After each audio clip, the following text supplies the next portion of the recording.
우리 함께 예배드리는 분들 서로 바라보며 인사하겠습니다. 많은 은혜 받으시기 바랍니다.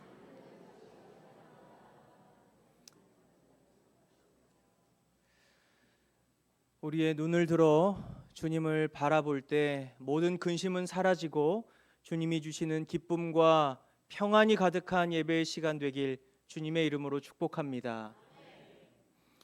지난 주일부터 수요일까지 우리는 내 백성을 위로하라라는 주제로 부흥회를 가졌습니다.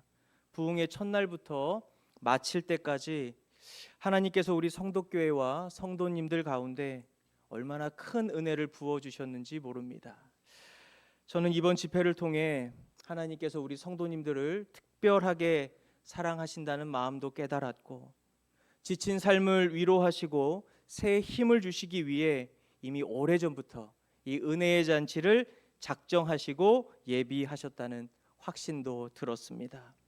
사실 이번 부흥회를 통해 저 역시도 많은 은혜를 받았습니다. 이 강사가 아니라 앞자리에 앉아 온전히 말씀에만 집중할 수 있었는데, 이 은혜가 중간에 거칠 게 없으니 그냥 다이렉트로 부어지더라고요. 매번 이 강단에 서서 말씀을 전하기만 하다가 앞자리에서 이 성도의 마음으로 말씀을 듣는데 너무나 감동이었고 또 행복했습니다. 한 말씀 한 말씀 놓치지 않으려고 집중해서 말씀을 들었고, 그 말씀이 그 말씀을 통해 하나님은 저의 마음을 위로해 주셨습니다. 솔직히 고백하면 담임 목사로 부임하고 처음 진행하는 부흥회였기 때문에 제 마음에 부담이 없지 않았습니다. 겉으로는 의연한 척, 평안한 척 이렇게 했지만 사실 속으로 걱정도 많이 하고 불안한 마음도 있었습니다. 성도님들이 많이 안 오시면 어떡하지? 은혜 못 받으면 어떡하지? 강사가 또 못 오면 어떡하지? 온갖 생각이 들었습니다. 참 믿음이 부족한 사람이죠. 그런데 첫날 부흥의 찬양이 시작되고 강단에서 말씀이 선포되는 그 순간부터 제 안에 그런 인간적인 걱정과 불안은 싹 사라졌습니다. 하나님께서 지금 일하고 계신다. 예수님이 우리와 함께 하신다. 성령님께서 각 사람의 마음을 만지고 계신다. 그 믿음이 강하게 부어졌기 때문입니다. 하나님께서 이 부흥회를 통해 우리 성도님들의 심령을 위로하시고 변화시키시고 역사하고 계신다는 느낌이 들었습니다. 또 매일 밤 집회를 마치고 돌아가면 내일은 또 어떤 은혜를 주실까? 우리 성도님들을 위해 어떤 선물을 예비하셨을까? 설레는 마음으로 다음 시간을 기다렸습니다. 특히 이 월요일 부흥회 때 말씀을 다 듣고 우리가 서로를 꼭 안아주며 눈물로 기도하는 모습을 이 강단 앞자리에서 지켜보는데 저도 모르게 눈물이 왈칵 쏟아지려는 것 간신히 참았습니다. 하나님께서 우리를 얼마나 사랑하시는지 예배당에 가득 찬 온기로 이 하나님의 임재를 느낄 수 있었기 때문입니다.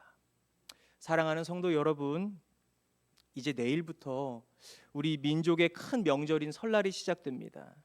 우리에게 주신 은혜와 또 위로를 가슴에 품은 채 다시 치열한 일상과 명절이라는 가족들 만남 속으로 들어가야 합니다. 그래서 오늘 설교는 우리에게 부어주셨던 부흥회의 은혜를 다시 기억하며 그 귀한 은혜를 우리의 삶의 자리에서 어떻게 이어가야 할지를 세 가지 주제로 함께 나누기를 원합니다.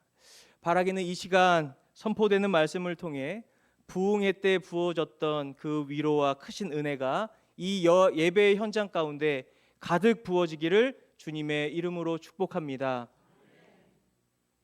부흥회를 통해 깨달은 첫 번째 영적 원리는 은혜의 기회가 올 때 놓치지 말고 반드시 잡아야 한다는 겁니다. 하나님은 누구에게나 차별 없이 은혜의 단비를 부어주시지만 그 비를 내 영의 그릇에 담아내는 것은 나의 몫인 겁니다. 제가 이번 부흥회 때 은혜를 많이 받았는데 앞자리에 앉아서 그런 것 같습니다. 앞자리에 앉으니까 은혜가 다이렉트로 오더라고요. 누가 은혜를 받는가? 은혜의 보좌 앞으로 한 걸음 더 가까이 간절히 나아가는 자가 은혜를 붙잡는 것입니다. 사랑하는 여러분, 삶이 회복되기를 원하고 하나님의 은혜가 위로가 필요하고 말씀의 은혜를 받고자 하신다면 앞자리로 나아오시기 바랍니다. 우리 아멘 하신 분들 잘 기억하시기 바랍니다. 다음 주에 어디에 앉으시는지 보겠습니다. 우리의 앞에 있는 이 빈자리는 여러분에게 허락된 은혜 받는 기회인 줄 믿습니다. 은혜를 받는 것, 마당에 있는 항아리에 빗물을 담는 것과 같습니다. 하늘에서 아무리 장대비 같은 은혜의 소나기가 쏟아져도 이 항아리의 뚜껑이 닫혀 있거나 항아리가 뒤집혀져 있으면 은혜의 한 방울도 담을 수가 없는 겁니다. 여러분의 마음은 지금 어떤 상태입니까? 마음의 항아리 뚜껑을 열어두신 상태입니까? 아니면 뚜껑이 닫혀 있거나 뒤집혀 있는 상태입니까? 이번 부흥회가 참 감사하면서도 마음 한구석이 쓰라렸던 이유는 이 보여야 할 사람이 안 보이는 거예요. 은혜 받아야 하는 사람이 자리에 없는 것이에요. 그리고 여전히 예배당에 빈자리가 많았다라는 겁니다. 이사야 55장 6절의 말씀을 우리 새번역 성경으로 함께 읽어보겠습니다. 너희는 만날 수 있을 때에 주님을 찾아라. 너희는 가까이 계실 때에 주님을 불러라. 무슨 말씀입니까? 은혜의 기회가 있을 때 놓치지 말라는 거예요. 기회는 지나가 버리면 끝나는 겁니다. 사랑하는 성도 여러분, 주일 예배, 수요 예배, 금요 기도회, 새벽 기도회, 그리고 이번 부흥회처럼 은혜의 비가 쏟아질 때 주저하지 말고 그 은혜의 기회를 붙잡는 성도가 되시길 바랍니다. 그러면 놀라운 은혜와 위로를 받을 수 있는 것이고 삶이 회복되고 치유되는 겁니다. 또한 독수리가 날개쳐 올라감과 같은 능력을 경험하게 되는 것입니다. 부흥의 첫날 은혜의 기회를 놓치지 않고 꽉 붙잡은 사람을 우리가 함께 살펴봤습니다. 누군지 기억나십니까? 맹인 거지 바디메오였습니다. 바디메오는 은혜의 기회를 기가 막히게 아주 처절하게 붙잡은 사람입니다. 그는 여리고 길가에서 구걸을 하다가 나사렛 예수님이 지나가신다라는 소문을 들었습니다. 아, 지금이 아니면 내 평생 두 번의 기회는 없다. 그는 그 은혜를 붙잡았던 거예요. 그래서 목이 터져라 외쳤던 겁니다. 다윗의 자손 예수여 나를 불쌍히 여기소서. 이 주변의 사람들이 시끄럽다고 좀 잠잠하라고 꾸짖으며 막았었습니다. 하지만 바디메오는 사람들의 체면이나 시선 따위 아랑곳하지 않고 더욱 크게 소리를 질렀습니다. 그 간절한 외침이 예수님의 발걸음을 멈춰 세웠던 겁니다. 더 정확한 표현은 예수님께서 걸음을 능동적으로 멈추셨다라는 거예요. 마가복음 10장 49절의 말씀을 우리 함께 읽어보겠습니다. 예수께서 머물러 서서 그를 부르라 하시니 그들이 그 맹인을 부르며 이르되 안심하고 일어나라 그가 너를 부르신다 하매. 우리가 주목해야 하는 것은 예수님께서 머물러 서셨다는 거예요. 예수님은 거지가 부르는 그 소리에도 걸음을 멈추셨습니다. 여러분이라면 거지가 부르는 그 소리에 걸음 멈추시겠습니까? 저라면 아유 잘못 부른 거겠지 하고 얼른 자리를 피할 것 같습니다. 요즘같이 바쁘게 살아가는 정신없이 살아가는 우리는 누군가의 소리에 반응할 시간조차 여유조차 없이 살아갈 때가 많이 있습니다. 그런데 예수님은 가던 걸음을 멈추고 서서 바디메오를 부르셨다는 겁니다. 말씀을 전해주신 강사 목사님은 이 말씀을 묵상하다가 이 서서라는 단어를 보고 펑펑 우셨다고 하더라고요. 우리가 간절히 부르는 소리에 걸음을 멈추는 예수님, 우리의 부르짖음에 응답하시는 예수님 너무 감사하지 않습니까? 서서라고 하는 이 단어 하나, 이 안에서도 놀라운 은혜를 발견할 수 있는 겁니다. 사랑하는 성도 여러분, 하나님이 우리에게 위로와 회복을 주시려고 찾아오실 때, 우리에게 가까이 오실 때 그 은혜의 타이밍 절대 놓치지 마시고 꼭 붙잡을 수 있기를 축복합니다. 주님의 시선, 내 알량한 자존심, 이 바디메오처럼 과감히 던져버릴 때 은혜의 주인공이 될 수 있는 겁니다. 그때 하늘의 은혜를 누릴 수 있는 겁니다. 지금 또 하나님께 예배드리는 이 시간도 우리에게 주신 은혜의 기회입니다. 찬양할 때, 기도할 때, 그리고 이 시간 말씀을 들으면서 다윗의 자손 예수여, 나를 불쌍히 여겨주소서. 내 영혼이 지금 다시 살아나기를 원합니다.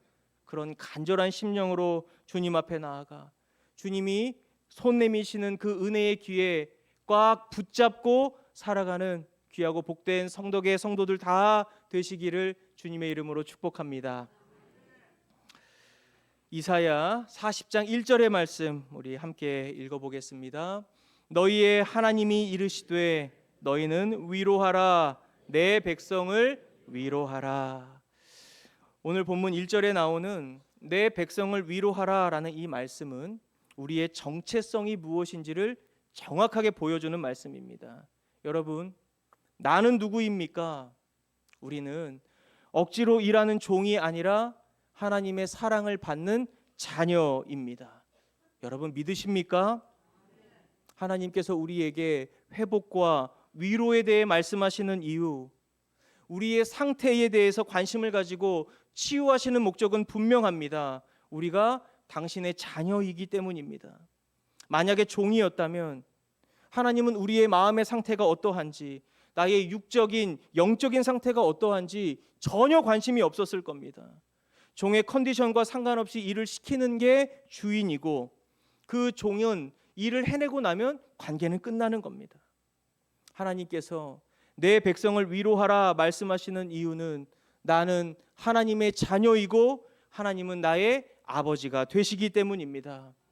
우리가 신앙생활을 하면서 제일 지치고 공허할 때는 언제입니까? 내가 하나님의 자녀라는 이 놀라운 진리를 잊어버리고 그저 품삯을 얻기 위해 종처럼 신앙생활을 할 때입니다. 하나님 보셨죠? 제가 이번에 새벽기도 10번 나갔습니다. 11조 제가 정확히 뗐습니다. 봉사도 이만큼 했습니다. 그렇게 자꾸 하나님 앞에 내가 한 것들을 내미는 겁니다. 영수증을 내미는 거예요. 그리고 하나님께 빨리 보상해 달라는 겁니다. 이와는 반대로 예배도 빠지고 기도도 못하고 헌금도 못하면 하나님이 두려워서 또 염치가 없어서 그 하나님 은혜의 보좌 앞으로 나아가지 못하는 분들도 계십니다.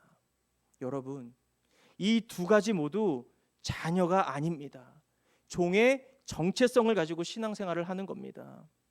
우리 하나님은 우리를 종으로 다루시는 고용주가 아닙니다. 하나님은 우리가 무엇을 바쳐야만 겨우 우리를 사랑해 주시는 분이 아니라 우리의 존재 자체를 눈에 넣어도 아프지 않을 만큼 그렇게 우리를 기뻐하신다는 겁니다. 하나님은 우리의 하늘 아버지가 되십니다. 요한복음 4장을 보면 사람들의 시선에 짓눌려 평생을 종처럼 살아갔던 여인이 등장합니다. 바로 사마리아 여인입니다. 그는 남편이 5이나 있었지만 그 누구도 그녀의 내면을 채워주지 못했습니다. 사람들의 눈을 피해 가장 뜨거운 정오에 몰래 우물에 물을 길르러 나와야 했습니다. 과거의 상처, 죄책감, 그리고 사람들의 정죄라는 무거운 사슬에 묶인 완벽한 종의 삶이었습니다. 그런데 예수님이 그 여인을 찾아가시는 겁니다. 왜 찾아가셨을까요? 이 여인의 회복과 위로를 위한 하나님의 목적이 있었기 때문입니다. 사마리아 여인을 찾아가신 예수님은 율법의 잣대로 정죄하는 재판관이나 주인으로 서지 않으셨습니다. 대신 그 여인에게 이렇게 말씀하셨습니다. 요한복음 4장 23절의 말씀을 함께 읽습니다. 아버지께 참되게 예배하는 자들은 영과 진리로 예배할 때가 오나니 곧 이때라. 아버지께서는 자기에게 이렇게 예배하는 자들을 찾으시느니라. 아멘. 예수님은 이 버림받은 여인에게 너는 종이 아니다, 하나님 아버지께 나아가 예배할 수 있는 존귀한 자녀다라고 선언해 주신 겁니다. 예수님께서 그녀의 신분을 종에서 자녀로 완전히 바꿔주신 거예요. 나는 정죄받는 종이 아니라 하나님의 자녀라는 사실을 깨닫는 순간부터 그녀는 자신이 늘 들고 다녔던 그 물동이 우물에 버려두고 동네로 들어가 당당하게 예수 그리스도의 복음을 전할 수 있었습니다. 다시 말씀드립니다. 사랑하는 성도 여러분, 저와 여러분은 종이 아니라 하나님의 자녀입니다. 믿으십니까? 또한 우리는 보배롭고 존귀한 존재입니다. 그 이유가 무엇입니까? 우리 모두 하나님의 형상으로 지음 받았기 때문입니다. 이 강사 목사님께서 우리는 하나님의 형상이기 때문에 아침마다 거울을 보면 눈물이 나야 한다고 했습니다. 여러분, 오늘 아침에 거울에 서서 눈물 흘리셨습니까? 분노의 눈물이 아니라 감격의 눈물 말입니다. 우리 옆 사람 보면서 한번 이렇게 인사하겠습니다. 당신은 이 세상에서 가장 아름다운 사람입니다. 차마 입이 떨어지지 않으면 믿음으로 선포하시기 바랍니다. 우리는 세상 속에 살면서 늘 거짓말을 듣고 또 거짓을 말하며 살아갑니다. 진리의 말씀은 우리를 존귀하다, 보배롭다, 존재로서 이미 아름답다 그렇게 선언하고 있는데 세상은 능력을 보이라고, 가치를 증명해 보라고, 증명하지 못하면 너는 쓸모없는 존재라고 그렇게 거짓 메시지를 계속 주입하는 겁니다. 저는 부흥의 설교를 들으면서 이런 마음이 들었습니다. 이 시간 우리에게 달라붙어 있었던 그 거짓의 조각들, 거짓의 메시지를 하나님이 진리의 망치로 두드려서 계속 떼어내고 계시는구나. 너는 하나님의 자녀이고 존귀한 사람이고 하나님의 형상으로 지음받은 존재다. 이 진리가 우리의 영혼에 선포될 때마다 우리는 점점 하나님의 형상으로 회복되어 가는 겁니다. 여러분, 이 주변의 사람들은 우리에게 진리를 말해주지 않아요. 누가 말해줘야 합니까? 내 스스로가 먼저 말해줘야 하는 겁니다. 세상 앞에 자존감이 떨어지고 내 존재가 의심이 되고 내 능력이 증명되지 않을 때 스스로에게 가장 먼저 진리를 선포해 주어야 하는 겁니다. 너는 존재만으로 아름답고 충분하다고, 나는 하나님의 자녀라고 그렇게 스스로에게 선포해 주어야 되는 겁니다. 저를 따라 이 시간 함께 선포해 보도록 하겠습니다. 자, 가슴에 손을 대시고 나는 하나님의 자녀입니다. 나는 아름다운 사람입니다. 나는 충분한 사람입니다. 나는 무궁무진한 가능성이 있는 사람입니다. 여러분 믿으십니까? 이것이 진리인 겁니다. 저의 둘째 딸이 자주 하는 말이 있어요. 대화를 하다가 본인이 뭔가 불리하고 억울하면 너무나 뻔뻔하게 아빠 닮아서 그런다고, 엄마 닮아서 그런다고. 얘는 자녀의 정체성이 너무 분명해요. 그 말을 듣고 나면 더 이상 할 말이 없습니다. 그냥 말문이 막혀버려요. 저를 닮아서 그렇다는데 제가 뭐라고 더 할 말이 있겠습니까? 우리도 마찬가지예요. 세상의 기준이 아니라 진리를 붙잡고 나는 하나님의 자녀다, 나는 존귀한 사람이다 이렇게 선포하고 살아가면 세상 앞에 당당해질 수 있는 겁니다. 세상이 감히 우리를 평가할 수 없는 거예요. 말문이 막혀버리는 겁니다. 다시 말씀드립니다. 사랑하는 여러분, 우리는 종이 아니라 존귀한 하나님의 자녀입니다. 하나님의 자녀로서 누리는 참된 자유와 기쁨, 회복과 위로의 은혜가 이번 한 주간 여러분의 삶에 가득하기를 주님의 이름으로 축복합니다. 우리 옆 사람에게 다시 한번 축복하며 인사합니다. 당신은 존귀한 하나님의 자녀입니다.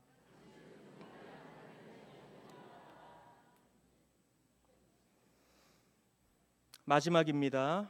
우리가 은혜를 듬뿍 받고 나면 당장 내일부터 내 삶의 모든 문제가 다 해결될 것 같은 기대를 합니다. 질병도 다 치유되고 텅 비었던 통장도 다시 다 채워지고 말 안 듣던 자녀가 갑자기 효도할 것 같습니다. 하지만 현실은 어떻습니까? 다음 날 아침에 눈을 뜨면 여전히 해결되지 않은 문제들이 우리를 똑같이 기다리고 있습니다. 여기서 많은 성도님들이 실망하기도 하고 시험에 들기도 합니다. 여러분, 신앙은 결과가 아니라 삶의 여정입니다. 우리 저를 따라 다시 고백해 봅니다. 신앙은 결과가 아니라 삶의 여정입니다. 옆 사람에게 신앙은 결과가 아니라 삶의 여정입니다. 여러분, 이것을 우리가 잘 기억하며 살아가야 합니다. 신앙은 뚝딱 만들어지는 자판기 커피와 같은 결과가 아니라 하루하루 은혜로 채우면서 평생을 믿음으로 살아가야 하는 삶의 여정인 겁니다. 그리고 그 여정의 목적은 환경이 변하는 것이 아니라 내가 잘 먹고 잘 사는 게 아니라 나의 인격과 삶이 참 믿음과 지혜를 가진 사람으로 성장해 가는 겁니다. 우리 이번에 참 좋은 것 배우지 않았습니까? 힘든 일을 만났을 때 어떻게 하라고요? 우와, 괴롭고 힘들어도 우와, 저 혼자 하네요. 아내나 남편이 마음에 안 들어도 우와, 자녀들이 속을 뒤집어도 우와, 장로님 하실 때까지 내 마음에 들지 않는 사람을 만나도 우와. 우리가 삶에서 마주치는 모든 일들에 대해서 경탄하며 믿음과 지혜로 의연하게 반응할 때 우리 안에 놀라운 역사들이 일어나는 겁니다. 바로 우리의 인격과 삶 속에 성령의 열매가 맺어진다라는 겁니다. 갈라디아서 5장 22절과 23절 같이 읽어보겠습니다. 오직 성령의 열매는 사랑과 희락과 화평과 오래 참음과 자비와 양선과 충성과 온유와 절제니 이 같은 것을 금지할 법이 없느니라. 아멘. 우리는 열매라는 말을 주목해야 합니다. 씨앗 심자마자 하루 아침에 열리는 열매는 없습니다. 열매는 비바람을 견뎌야 하고 뜨거운 태양을 지나야 하고 긴 시간의 여정을 거쳐야만 비로소 맺히는 겁니다. 내일부터 이제 설 명절이 시작이 되는데 우리가 받은 은혜에 나눌 수 있는 좋은 기회입니다. 고향으로 내려가는 차 안에서부터 아내의 잔소리에도 욱하지 않고 참아내는 절제, 내 속을 뒤집어 놓는 미운 가족 한 번 더 품어주는 사랑과 오래 참음, 불평이 튀어나올 만한 상황에서도 부드러운 말을 선택하는 온유와 화평. 여러분 가능하시겠습니까? 아멘.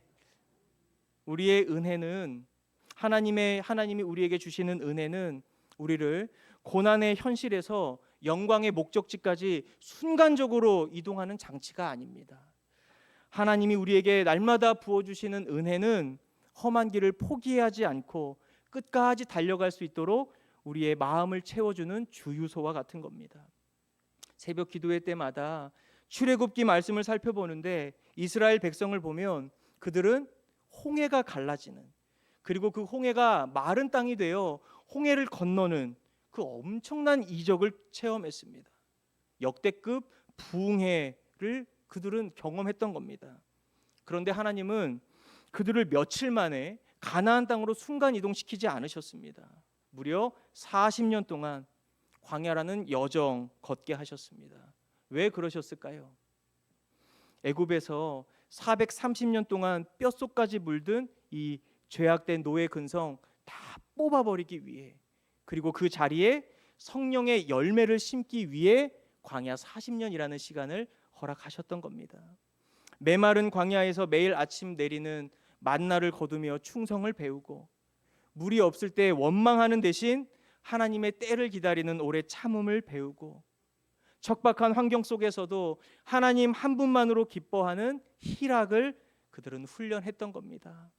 광야의 여정 자체가 이스라엘을 하나님의 거룩한 백성으로 빚어내는 영적인 농사였다라는 겁니다. 사랑하는 성도 여러분, 하나님은 지금 저와 여러분 아름다운 성령의 열매를 맺는 거룩한 나무로 길러내고 계십니다. 믿으시기 바랍니다. 오늘 이사야 본문 말씀처럼 골짜기를 도두고 산을 깎아내는 그 길고 고단한 삶의 여정을 통해 내 안에 사랑과 희락과 화평, 오래 참음과 자비와 양선, 충성과 온유의 절제, 그 열매가 지금도 아름답게 맺어지고 있다라는 겁니다. 바라기는 성령의 열매를 온전히 맺음으로 삶의 여정, 믿음과 지혜로 승리하며 살아가는 복된 삶이 다 되시기를 주님의 이름으로 축복합니다. 이제 말씀의 결론을 맺도록 하겠습니다. 하나님은 우리를 위로해 주십니다. 우리가 하나님의 자녀이고 하나님께서 나의 아버지가 되시기 때문입니다. 그런데 여러분, 하나님의 은혜는 여기서 멈추지 않습니다. 하나님은 우리에게 위로해 주시고 위로받은 우리를 또 이 세상의 위로자로 사용하십니다. 내 백성을 위로하라라는 이 말씀은 이제 저와 여러분을 통해 그 하늘의 위로가 흘러가도록 우리를 위로의 통로로 부르셨다는 것입니다. 당장 내일부터 설 명절이 시작됩니다. 가족과 친척들이 모이는 그 자리, 물론 기쁨도 있겠지만 어쩌면 상처를 주고받기 쉬운 그곳에 하나님의 위로, 하나님의 은혜는 너무나도 절실하게 필요합니다. 부흥회 하면서 여러분에게 숙제를 내드렸는데 요즘 하루에 몇 번씩 가족들 안아주고 계십니까? 다 잊어버리신 거예요? 심리학자의 말에 따르면 사람이 단순히 생존하려면 하루에 4번, 마음의 안정감을 느끼고 살아가려면 하루에 8번, 그리고 내면이 성숙하고 성장하면서 살아가기 위해서는 무려 12번 이상을 안아줘야 한다, 이렇게 말했습니다. 오늘 계속 만나는 사람마다 안아주시길 주님의 이름으로 축복합니다. 그리고 이런 결단이 있으면 좋겠습니다. 나는 이번 명절에 만나는 가족들 하나님의 마음과 사랑으로 꽉 안아주리라.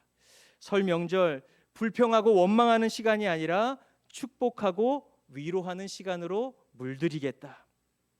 바라기는 이 믿음의 결단을 실천하는 여러분을 통해 하나님의 놀라운 위로와 은혜가 이번 설 명절 여러분을 통해 모든 가족 가운데 흘러갈 수 있기를 주님의 이름으로 축원합니다. 이 시간 말씀을 기억하며 함께 기도하겠습니다. 하루하루 살아갈 때에 하나님께서 나에게 은혜를 받을 수 있는 기회를 주십니다. 주님, 그 기회를 놓치지 않게 하소서. 이 바디메오의 간절함이 나의 믿음이 되게 하여 주옵소서.